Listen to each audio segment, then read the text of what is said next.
President Harvey, your take on this, because it's continued to be a part of our conversations, that you have all these promises being made, and people are happy, perhaps genuinely or excited because of the presence of the President. What are they supposed to do with that information when the promise doesn't yield? What I'm going to say should be evaluated from a literature class.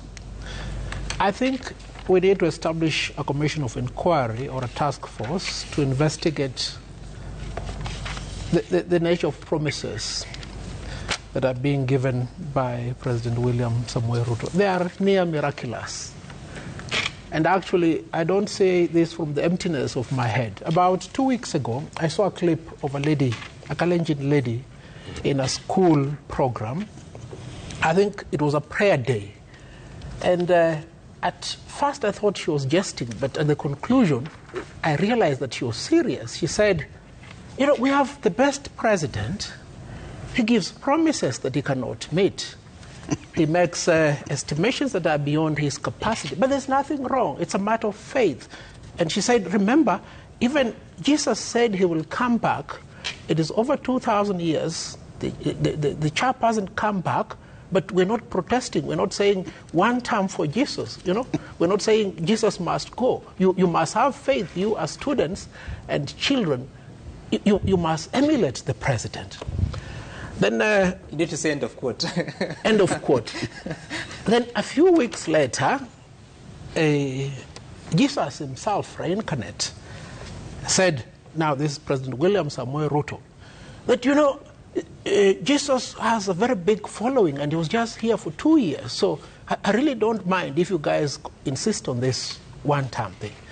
Permit me to progress. Yesterday, this matter was given legal credence. The Chief Justice of the Republic of Kenya stood up in a podium and said, behold, the president is a miracle worker. This Jesus reincarnate was able to travel 700 kilometers within seconds and is here. Now, friends, that depicts in very few lines the problem we have in Kenya. We have promises of a near miraculous nature.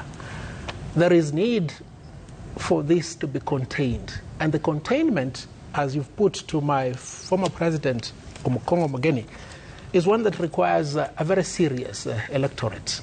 An electorate that can call out these shenanigans and say, Mr. President, don't take us for granted. We're not as foolish as that mama speaking in a school. We're not as gullible as the Chief Justice of the Republic of Kenya, who are contented with these promises that you're making to us. Ideally, taking into account that we only have 2 years before the end of this term, there is urgent need now than ever before for the people to project what type of leadership do they want, not only for the helm of leadership at the executive, but throughout all cadres. I think, you know, I'm not as extremely knowledgeable in matters government like this too. But from a simplistic point, this is what the people of Kenya have to see. Okay.